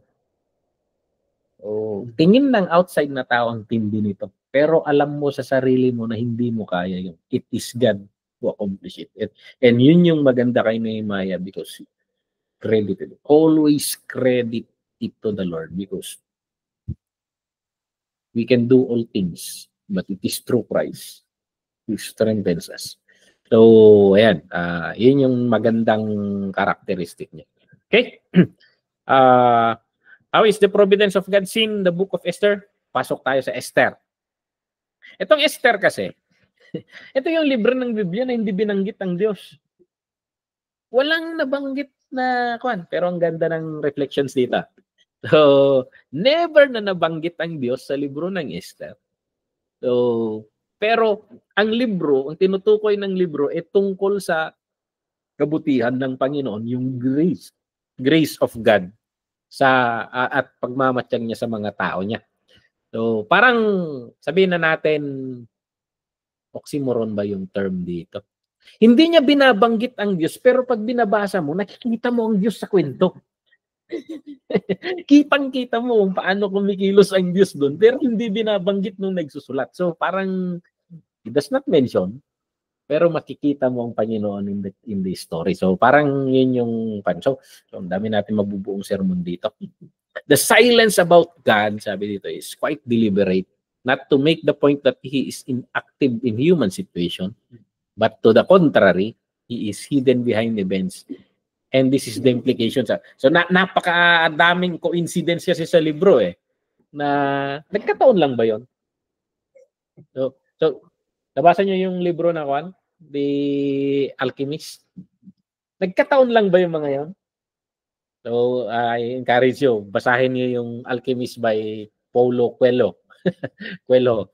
So parang he uses a metaphor or parable regarding finding your purpose in life.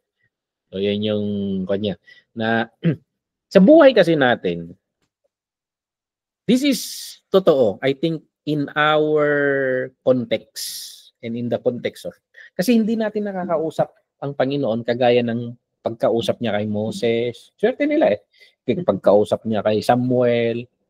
Hindi. We make sense, we try to discern, nangangapa tayo. Hindi naman audible voice mangusap ang Panginoon sa atin. Pero learn the skill to find God in every situation in your day-to-day life. Parang yun yung itinuturo ng Book of Esther. Na hanapin mo ang Panginoon. Alam niyo yung laro ng mga bata minsan na kuwan? May picture doon tapos may ipapahanap. Hanapin mo yung bola. May mga nakatago na images doon Practicein natin sa araw-araw nating buhay. I see you there, God. It is you who did that. I see you there, God. You answered my prayer. Practicein natin yung skill na nasipot tayo. Kada gitar aramidan niya po Diyos diaglawlaw tayo. Iyabiyag tayo. So, things are not coincidental. So, tingnan natin dito. Diba, ay mga pangyayari na mukhang coincidental. So, sa sitwasyon, to save Israel, alam na ng Panginoon ang mangyayari Nagkataon ba na si Esther napili as a Miss Universe? Naniniwala ka ba na siya ang pinakamaganda sa buong empire? So, ayan. Nagkataon lang ba si Mordecai? So, makikita natin na even in our life, very innocent ang Israel. Nabubuhay lang sila ng tahimik. Pero ang Panginoon, may ginagamit siya, may pinoposition siyang tao to protect them. And sometimes, we pastors, tayo mga pastor, are like Mordecai and Esther sa buhay. Hindi nila alam na mapapariwara sila. But sometimes, we need to take the position just like Esther. Kasi Esther, sabi niya alam niyo, ang papasok doon nang walang paalam, papatayin yan. Tapos sabi naman ni Mordecai, sa tingin mo makakaligtas ka dahil reyna ka? Parang ang ganda-ganda mo maraming mas maganda sa iyo. Nilagay ka lang siguro ng Panginoon diyan. Parang ang tingin ng mga judges ang ganda-ganda mo. Parang ganoon sana So parang we need to take it. So sometimes ayaw nating maging pastor. That's my story. That's my story. Pero wala, papakita ng Panginoon na hindi, itong na-experience mo, itong naunawaan mo. Pag may paliwanag mo to, hindi sila mapapariwara Kaya parang ang naging cry ng puso ko, bigyan mo ako, Panginoon, ng capability to understand you ng mas malinaw para maipaliwanag kita or maikwento kaya kitang ipaliwanag sa iba. So yan yung cry ko na naiintindihan ko yung punto mo, yung call mo sa akin. Pero paano naman to? Nangangapa tayo. Bigyan mo, Panginoon, ng capability to understand. Para pag nagkwekwento ako later tungkol sa'yo, makukuha nila yung punto. Maiintindihan, kaya kitang ipinta sa pagkaunawa nila. Parang gano'n. So that is my story sa call ng Panginoon sa buhay ko na eto, minsan napapaniwala ko eh. Marami nagsasabi, puntakan ko rin, magaling si Pastor Brian. He is very wise, he's very wise. Kasi napapaniwala ka eh. Pero actually, hindi eh. The Lord gives you an idea. Hindi mo naman alam yun dati eh. As you meditate, as you study the Word of God, the Lord gives you an understanding. Hindi naman tinuro yan eh. Pero ipinapakilala ng Panginoon kung sino siya habang nagbabasa ka. And then pag ini-explain mo, ang galing. Pero hindi ka magaling. Ipinakilala lang ng Panginoon, ni-reveal niya lang yung sarili niya sa'yo. At ikwento mo lang siya.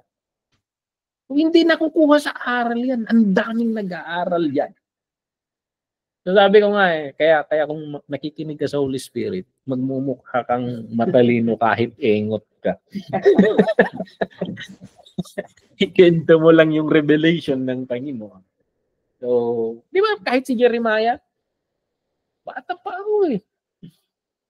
Nervyoso nga ako eh. Tingnan mo sila na parang punong kahoy. Ano ng Panginoon. Eh? So, ayan. We are not wise. We are not intelligent. But we have the Spirit of God, the wisdom of God, the Holy Spirit. At siya yung talino natin, siya yung wisdom natin. Kaya, kakayanin yan because we have Him. So, yan yung what? Ang kinakatakot ko sa pastoring, counseling. Counseling. Pero may mga na-encounter ako na pumunta dito sa bahay. On the spot eh. Parang binibigyan ka ng mga idea na sabi mo pumuntang pamilya dito eh. Sabihin ba naman nung anak niya na naiisip niya na pabaril ko na lang kaya tong tatay namin. And then parang nagkaroon ako nagpop yung idea sa akin na hindi, Kristiyano tayo. Tinuturo ng Panginoon na dahil Kristiyano tayo, mahalin mo ang tatay mo. Ay, mamakaawa ka sa'yo. Mahalin mo ang tatay mo. Hindi ko dahil sinasabi ng Panginoon yan. O, yun yung, hindi, wag mong gawin yan. Wag mong gawin yan. Ako, nagmamakaawa na ako sa'yo. So, yun yung, parang may mga ganun na kunin. Kumakalma naman. So, pero at the moment, parang binibigyan ka naman ng wisdom ng Panginoon kung paano. Hindi naman tayo nag-aral ng counseling. Course yan eh, psychology. Psychology, pero yan, bibigyan ka ng Panginoon ng mga revelation. Eh, totoo yung sinasabi ng Bible, ikabil ng tuti sa uying liwa mo. So, ayan. Hindi lang sa sermon yun. Yung mga day-to-day talk. Okay? Ano pa? So, pinosisyon niya si Mordecai Esther sa mga kwentong yun. Alam niya kasi na mayroong Haman dito eh. So, sounds like Hamas. So, ayan. Yung mga circumstances, ina-arrange niya. Isipin mo yung hari. Nagkataon lang ba na na-insomnia yung hari sa isang gabi? Tapos sa lawak ng library niya, nagkataon nga yung pinulot niyang scroll tungkol kay Mordecai. So, bakit yun yung pinulot niya sa lawak ng library? Bakit yun yung natungo niya? Yung makikita mo na the Lord uses everything. Insomnia, lahat. At nabasa niya yung kwento ni Mordecai. Ayan. May reward niya si Mordecai. So, ayan. God preserves people from yung pagkasira nila. So, and God always intervene. Kung nakikita lang natin ang kwento ng buhay natin at aware tayo, ilang beses kaya tayong mamamatay na o mapapahamak na pero hindi tayo aware na every time sinasalba tayo ng Panginoon at hindi natin alam. Pastor Dennis. Nasabit yung bakit nga yung motor na. Di lang natin alam kung ganun lang ba ang sitwasyon. Kung anong role ng Panginoon doon. Kasi ang daming pangyayari sa buhay natin na hindi natin nakikita ang Diyos. So, we are always be thankful to God. Minsan nagko-complain tayo, pero actually, kung alam mo lang, sabi ng Panginoon. Mas busy ako magsigatan. Mas busy ako magsigatan. Kung hindi ako pumilo, slight na lang yan. So, ayan. Lessons na matututunan natin dito. So, makikita natin dito yung sovereignty ng Panginoon. Na sa lawak ng mga bansa, kaya niyang baguhin lahat. Yung daloy ng puso ng bawat mga leaders na to. So, nasa Proverbs to eh. Ang Panginoon, kaya niyang baguhin yung daloy ng yung puso ng hari, gaya ng pagbago niya sa daloy ng ilog, sabi sa Proverbs eh. Di ba, minsan yung ilog, ito yung daan niya. Mamaya na sa kabila na. Parang sa lawig. Nilagyan ng dike para sundin niya yung daan. Bumagyo, wala na yung dike. So, ayan. Ang Panginoon, sina Cyrus, Darius, Artaxerxes, nakikita mo dito kung paano hinihipon ng Panginoon yung puso nila. So, ayan. And then, doors of opportunity. Ang Panginoon, nandun lagi. Matututunan natin dito sa bawat book dito kay Ezra na ito yung sinasabi ko. Bakit ka naging pastor? There is something in you, sa puso mo, na kakaiba sa'yo. At napli-please ang Panginoon dahil dyan. Si Ezra dito, sa puso niya, sabi sa Ezra 7:10, Ezra prepared his heart to seek and do and to teach. So parang yun yung pinaka-passion ng ginagawa niya at napli-please ang Panginoon kasi yung passion niyang yun, uma-align sa Panginoon. Hindi ka basta pinulot ng Panginoon na random dahil no choice. Hindi, may katangian kang nakita ng Panginoon. Kaya pinili ka niya. So, ayan. Ang Panginoon hindi pumipili para sumablay. Pumipili ang Panginoon para mag-succeed. At makita niya yung karakteristik sa bawat isa sa atin. Bakit niya tayo pinili. So, sabi dito, Ezra 7:10, sa una pa lang, Ezra prepared his heart to seek the law of the Lord and to do it and to teach his statutes. Most likely ang mga pastor, may desire ka to understand yan. May desire ka to seek Him, to follow Him. And kaya ka pinipili ng Panginoon. So, dami nga dyan pastor na, bishop na. Pero hindi mo na bibili yan Alam ng tao yan kung you have the touch of God in your life. Alam ng tao yan. So, kahit wala kang title, kung tumayo ka doon at alam ng tao kung nasa buhay mo yung kamay ng Panginoon. So, yun yung sa akin. Wala yung diploma, wala yung mga dito, wala speak. And the Lord will advertise you. Parang si Jesus, diba? This is my son in whom I am pleased. Daming pastor na kwan. Pag may mga kwan, namumudmud ng call card. Invite nyo naman ako, pastor. Hindi. Makikita ng Panginoon na makikita ng mga tao na may kamay ang Panginoon sa buhay mo. And the Lord will open doors of opportunities, mga ganun. Ayun. Si Ezra, ganun lang naman. Passion towards God. And the Lord opened doors for him. We just don't know kung anong mga kwento natin pagdating ng panahon. Alam ba nila, Ezra, na masusulat sila sa Annals of Old Testament? Hindi nila alam itong mga to. So we just don't know. We just don't know na darating yung panahon, kinukote ka rin ng mga tao pag nagsisermon sila. So, Ayan, yung passion natin, unahin natin yung passion natin sa Panginoon. So, strategic position, makikita natin dito na bago ka tinawag ng Panginoon, may mga tao nang nandun na strategically. Joseph, Daniel, Nehemiah, Esther, may mga tao doon na nilagay ng Panginoon na kaugnayan kasama. So, in spite of Satan's entire attempt to slow and even stop the progress of God's plan, meron laging ginagawa ng Panginoon na pangbalasa sa bawat attack ng kaaway. So, kaya sa akin, ito yung pananaw ko hindi ko pinoproblema si Satanas. Hindi ako fan ng spiritual warfare Kasi the battle is the Lord's. Yun yung pananaw. So parang sa akin Lord, bahala ka na sa Kanya. How can I focus? So, of course, there are times na the Holy Spirit will inspire you to fight spiritual warfare. Pero sa akin, hindi ko masyadong pinoproblema si Satanas. Just keep on walking. Keep on doing what God is doing. Ang daming anghel dyan na... Di ba si Daniel?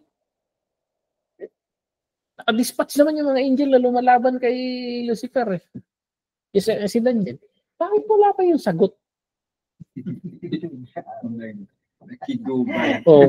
Mayroong gera pa lang nangyayari. Nag-delay pala yung sinabi ng angel na pagkahingi mo, the-deploy na yan. Nagkagera lang. So parang hindi siya aware na may gera na nangyayari. So hindi ka aware sa buhay mo habang naglalakad ka sa pagsunod sa will of God sa buhay mo. Actually, may universal war. Doon sa tapat mo, naggigera ang mga anghel, naglalabanan dahil sa iyo. Gusto kong sirain, binabalasan naman ng iba. So, sa akin hindi ko wino-worry yun. Kasi ang Panginoon, the Lord knows how to protect you. He positions, di natin alam kung tao or angels, yan, posted lahat. Just keep on walking, doing your assignment. Yun yung pananaw ko sa ministry. Yeah. Trabaho ni Michael Dayta. Na Gabriel, trabaho na nagita. So, kalaban mo ko dagit ministry kasanom nga ilipas na gid paparamin na po dagit gubat mo. So, ayan. Yun yung pananaw ko sa spiritual warfare. Just keep on walking. The Lord, sinabi ng Panginoon yan, may verse up, the battle is the Lord's. So, I entrust the war to the Lord. So, yeah. And then, ano pa? When God's people have a mind to work, they can accomplish a great deal. No, inkadeng tayo, tiagtignay. At doon may ring pas tayo. Ang problem sa mga believers. Walang decision to kan Walang mindset na, hindi, ito yung sinasabi ng Panginoon, gawin natin. Wala Walang ganun. Pero pag ningkadeng ti tao, marami doon na yung aduti ma-accomplish. Yun yung makikita natin dito. Kasi pag sumabay ka, nag-align ka sa Panginoon at sinet mo yung isip mo na gawin natin ito. Ito yung gawain ng Panginoon. Ito yung sinasabi niya. Kahit imposible yan, mangyayari yan. So yan. The wicked plans of those who would seek to thwart God's purpose. Ito example ni Haman. Planuhin nila, sirain ka nila. Pero yung panira nila sa iyo, yun ang sisira sa kanila. Di ba niya? Haman, suna yung bitin na din yan. So, I think, don't worry about those things. Sabi ko nga, God is in control. God is in control. When we fail to do our part, the subsequent generation will reap from our mistakes. Ito yung nakakalungkot. Pag hindi naman natin gagawin, hindi natin itutuparin yung instruction ng Panginoon sa atin, magsasuffer yung mga susunod. Kasi itong si Haman, ito in-instruct ng Panginoon si Saul noon na tapusin mo yung mga yan. Itong lahi ni Agag. Si Agagite ito si Haman. So descendant ni Agag ito na gustong gumanti sa mga Israel. Kasi sinira sila ng Israel pero hindi winakasan ni Saul. Hindi niya sinunod yung instruction. May binuhay siya eh. Dahil sa disobedience ni Saul na yun, muntik masira ang buong Israel doon sa Assyria. So yun yung tingnan natin. The importance na kung may instruction ang Panginoon, we do it. So yun yung what. And then pride goes before a fall. So we see the story of Haman. Pag nagyabang ka na, nasa Proverbs yan eh. Pride goes before destruction. So may the Lord protect us from pride. It's 11 o'clock. Natural kasi sa tao ang yabang eh. Natural sa tao. Natural na lumaki ang ulo. Parang normal sa tao yan. And may the Lord protect us from that. Protect us from ourselves. And keep us, teach us na to be just like the Lord Jesus Christ, who is worthy of that but choose the lower part. So yan yung always think of the Lord Jesus Christ. Walang magyayabang. Yun yung God. And then fulfilling the destiny that God has for His people will involve a certain amount of risk. May risk-taking lagi dyan. So, and may mean being willing to lose your life for the sake of the call. So, hindi natin alam, may risk lagi dyan. Sa buhay ni Esther, yung sinabi niya eh, pag pumunta ako dun, I can die. But fast for me. Anyway, I will go anyway. So sa mga ginagawa natin, praise God, wala tayo sa yung mga pastor na kasamahan natin na nasa China, North Korea, Iran, dito sa mga bawal ang Kristyanismo. We face life. And then, yung kinakaharap natin pwede kang magka-diabetes dahil dito, high blood dahil sa sobrang karne, ma-atake dahil sa sobrahan sa kape. Yun yung mga troubles natin eh. But di natin alam kung if the Lord asks you to, just like Peter, to lay down your life. But anyway, the Holy Spirit will enable us. If mahirap yun, mahirap magsalita. But there is always a risk. There is always a risk pag nag-obey ka sa Panginoon. So that is the lesson natin dito sa Esther, Ezra, Nehemiah. Yun yung mga reflections natin. And praise God, may mga questions tayo or iba pang mga reflection regarding dito. Ganda nito. Ganda pala nito. Daming sermon. Wala. Ako kasi, Ganda, Pastor. More on New Testament ako. Alos, puro ako pang nagse-sermon. Yung sermon ko na naman kaninang umaga po. Siguro next year, if the Lord will guide me, I will be more on reflecting on the Old Testament, making sermons on it. So, ganda nito na nakaka-encourage.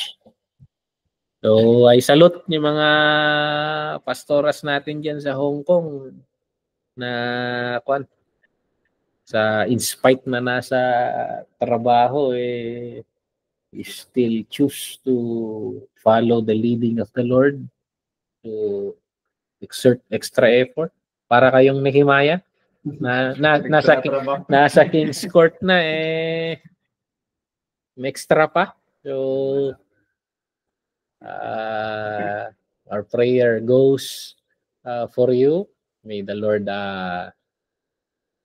use you for His glory dyan, and may He give you a clear vision sa mga churches na hinahawakan niyo dyan. So may His guidance be clear. Yun yung panalangin. Ang ganda sana kung naririnig natin ang boses ng Panginoon. Pero di naman natin nakita dito kay Ezra, Nehemiah at Esther na direktang nangusap ang Panginoon. So I think their struggles is also our struggles. But the Lord will guide us anyway to accomplish things. And these are great things. So, hindi lang nila siguro inakala rin na great yung ginagawa nila noon.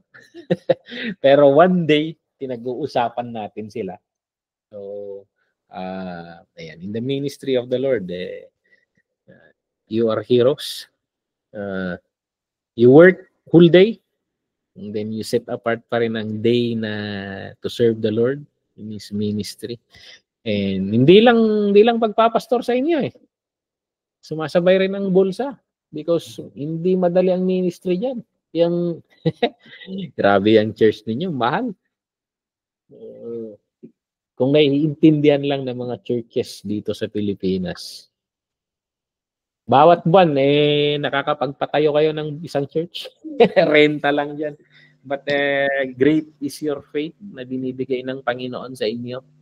And He will supply all your needs. He will bless you more. Purihin ng Panginoon. So, ayan. Yung lesson natin. Kung walang tanong, walang kwan. May I ask si Pastora Joanne to close us in prayer? Kararagtayo. Hallelujah. Umadaydayo ka nga Diyos, sagyaman kami, Apo Diyos, dagitoy Apo Diyos nga. Ingkam inadal, anyan Apo Diyos nga. Sika iti Diyos, idi, ken aging gana ita. Makita mi Apo Diyos no kasano, iti kinadiyos mo, iti Old Testament o God. Iti biyag dagitoy Apo Diyos nga, ingkam inadal, iti daytoy nga, gundaway. Apo, sika iti Diyos, iti aging gana ita. Kaya itultulo mi Apo Diyos nga. Agadal ka din isa sa Apo Diyos. Agyaman kami Apo Diyos ta. Sika iti nang ted ka rin ito'y tanam amumi Apo Diyos. Iti saom Apo Diyos. Agyaman kami ta. Intid mo dagito nga saom ta pagtikas ta. At ito'y Apo Diyos nga. Mapatibker pa iti panagserbi miken ka. Mapatibker pa iti pamati miken ka. Agyaman kami iti panag-adam iti tunggal may sakara kami. Sika nga Apo Diyos tayo mga itutuloy Apo Diyos nga kang kanayon nga mag-ada iti tunggal may sakara kami. Lukatam iti na espirituan nga panakaawat kan panakaamo tunggal may sakara kami. Ket Apo Diyos dagito nga saom Apo Diyos ket maimula iti kaunggan iti puso ken panunot tunggal may sakara kami. Ket mabalin mintumet Apo Diyos nga mausar Apo Diyos nga share karigiti an anak mo o Apo Diyos. Agyaman kami nga ti panag-adam iti dayti nga rabii sika manen iti mangtarapay kada kami iti kapanaturog ket bumangon kami man tumbigat Apo Diyos nga asisalon at nga mangidaydayaw Apo Diyos iti nagan mo. Agyaman kami ti panag-adam daytoy Apo Diyos dapat kararat mi ti nagan po Jesus. Amen. Amen. Amen. Good night.